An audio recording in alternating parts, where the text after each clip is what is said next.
नमस्कार, मैं मनीष और आप देख रहे हैं मीडिया दर्शन। बीपीएससी टीआरई थर्ड के पेपर लीक को लेकर के एक नया अपडेट आया है। आपको बता दें कि छात्र नेता सौरभ ने कहा है कि पेपर लीक हुआ है और पेपर प्रिंटिंग होने से पहले ही लीक हो चुका था। सुनिए छात्र नेता सौरभ ने क्या कुछ कहा है। नमस्ते साथियों, जय हिंद। शिक्षक बहाली के इन तमाम बिंदुओं पर जिसकी चर्चाएं आपके मन में जो शिक्षक बहाली की तीसरे फेज की प्रक्रिया में और लगातार यह मामला आगे बढ़ता जा रहा है। आप सबको पता है कि जो 300 से ज़्यादा लोग की गिरफ्तारी हजारीबाग के जगहों से हुई है, होटलों में से हुई है, और सब मामलों को लेकर जो आर्थिक अपराध इकाई की रिपोर्ट है बिल्कुल बीपीएससी को सौंप दी गई थी, सरकार को सौंप दी गई थी, परंतु बीपीएससी ने पल्ला झाड़ लिया है। उनको पुख्ता सबूत चाहिए, इससे भी ज़्यादा सबूत चाहिए। तो उसी सबूत के सिलसिले में आर्थिक अपराध इकाई ने कई लोगों से पूछताछ की है। और एक और बात बता दें कि जिस तरह की चीज़ें सामने आ रही है, जो आपको भी पता है यार और लोगों को भी पता होना चाहिए कि पेपर जो आउट हुआ वो बीपीएससी से आउट हुआ। ये पहले भी हम लोग लगातार कह रहे थे कि जो चीज़ें जो बीपीएससी के पास पेपर है, जो जो जो परीक्षा में पूछने वाले प्रश्न पत्र हैं, वो बीपीएससी के पास होते हैं या प्रिंटिंग प्रेस में होते हैं।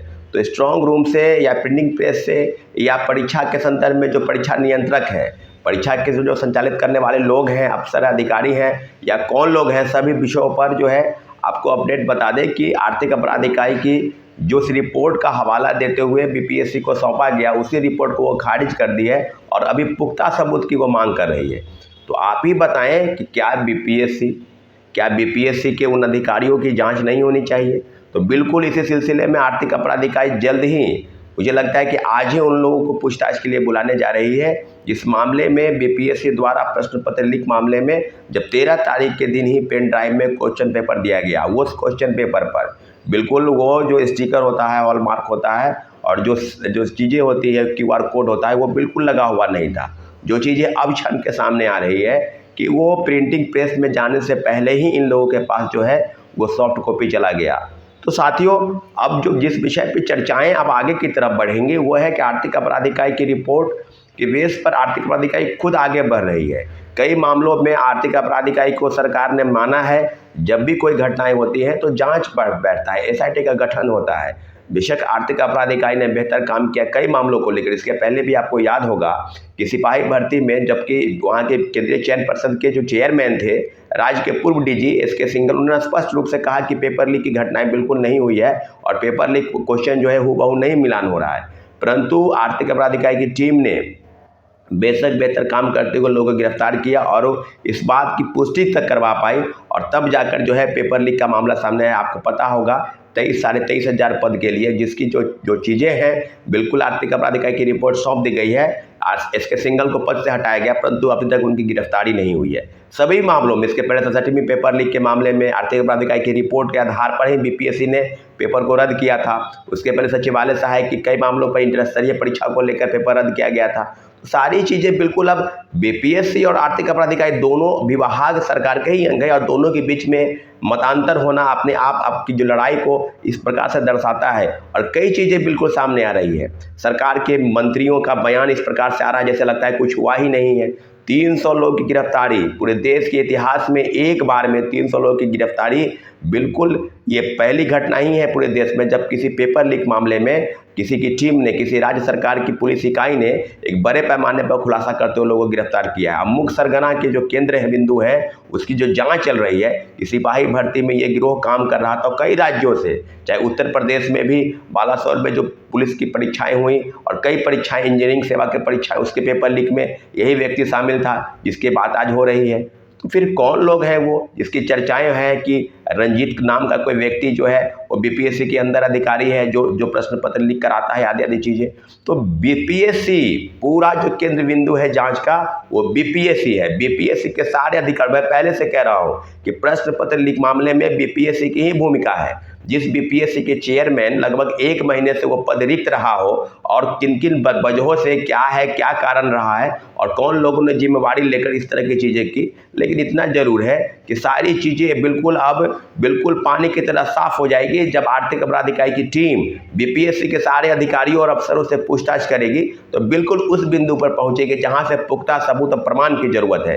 क्या 67वीं पेपर लीक में जो मुख्य सरगना था उसको बचाने के लिए इस तरह की चीजें नहीं हुई? आर्थिक अपराध इकाई ने बेशक अगर मुख्यमंत्री जी को अगर ये लगता है कि बिहार में पेपर लीक या देश के तमाम राज्यों में पेपर लीक की घटनाएं बिल्कुल आम सी हो गई है, परंतु आपको पता है कि देश का कोई ऐसा राज्य नहीं बचा जहां से पेपर लीक नहीं हो रही है। झारखंड जेपीएससी का पेपर लीक हुआ 17 मार्च को जो परीक्षा थी उसको लेकर भी जेपीएससी ने पल्ला झाड़ लिया है और अब बहुत बड़े आंदोलन की तैयारी में वहां के छात्र अभ्यर्थी हैं। निश्चित रूप से बिहार शिक्षक बहाली के तीसरे फेज में आर्थिक अपराध इकाई की रिपोर्ट का हवाला देते हुए सरकार के सब मंशाओं पर प्रश्न चिन्ह लग गया है और बड़े बड़े मंत्री ऐसे बयान दे रहे हैं जैसे कुछ हुआ नहीं। तो फिर 300 लोगों को आपने गिरफ्तार क्यों किया? बेऊर जेल से बुलाकर पटना बीपीएससी के पास आकर उनको शिक्षक का नियुक्ति प्रमाण पत्र देते। बड़े पैमाने पर लगभग अरबों का जो खेल और व्यापार इस राज्य में चल रहा है शिक्षक बहाली से लेकर और सब चीज़ों पर, हम तो यही कह रहे हैं कि टीआरई 1 में से लेकर टीआरई 2 तक जो वीडियो सामने आ रहे हैं जो शिक्षकों के नाम पर जिनको एबीसीडी का ज्ञान नहीं है और वो शिक्षक बन जा रहे हैं, तो क्या हम इस बिंदुओं पर हम नहीं कह सकते हैं कि जिस तरह का खेल और षड्यंत्र इस तरह से चला वो पहले भी चल रहा होगा? क्वेश्चन पेपर लीक होना, मोबाइल से फोटो खींचकर इस चीज़ को दूर रखा गया। सिर्फ है कि आपको कॉपी मिल जाएगा, आप लोगों को दूर ले जाकर कहीं 100 को कहीं 50 कहीं 500 कहीं 400 लोगों को बैठाकर और रट्टा मरवा रहे हैं कि यही हूबहू प्रश्न पत्र आएगा। तो पूरी चीज़ें बिल्कुल अब सामने स्पष्ट हो गई है कि केंद्र बिंदु जो है जो सेंटर पॉइंट है वो बीपीएससी है। बीपीएससी के सारे अधिकारियों से अफसरों से पूछताछ हो, उनको एक एक व्यक्ति से परीक्षा नियंत्रक से लेकर और सचिव महोदय और बीपीएससी के चेयरमैन तो नए आए हैं और नए चेयरमैन का स्वागत इस प्रकार से जिस दिन वो ज्वाइन किए उसी दिन जो है उसके पहले ही पेपर लीक हो गया। तो ये बहुत ही दुर्भाग्यपूर्ण घटना है और सबसे बड़ी बात है कि इस राज्य के सारे युवा और शिक्षक अभ्यर्थियों की बात नहीं है। सारे परीक्षाओं के अगर दरोगा का पेपर लीक होता है तो दरोगा के परीक्षार्थी खुद सामने नहीं आते हैं, कुछ ही लोग विरोध करते हैं। सिपाही भर्ती का पेपर लीक होता है तो सिपाही के कुछ लोग आते जाते हैं। शिक्षक भर्ती के मामले में सब लोग, तो वीडियो देखने से काम नहीं चलने वाला है साथियों। बिल्कुल बिहार के सब युवाओं से और छात्रों अभ्यर्थियों से जो प्रतियोगिता परीक्षा की तैयारी करने आ रहे हैं कर रहे हैं और तो आपने सुना छात्र नेता सौरभ सीधे तौर पे ये कहते हुए नजर आ रहे हैं कि प्रिंटिंग प्रेस में जाने से पहले ही बीपीएससी टीआरई 3 का पेपर जो है वो आउट हो चुका था और पेन ड्राइव में लोगों को मिल चुका था। साथ ही साथ उन्होंने कहा कि जिस प्रकार से मंत्रियों के बयान आ रहे हैं ऐसा लग रहा है कि बीपीएससी में कुछ हुआ ही नहीं, काफी दुर्भाग्यपूर्ण है, इसकी जांच होनी चाहिए क्योंकि ईओयू की टीम ने भी ये माना है कि धांधली हुई है। तो फिर आखिर क्यों कन्नी काट रही है बीपीएससी? इस तरह के तमाम अपडेट के लिए देखते रहे मीडिया दर्शन। धन्यवाद।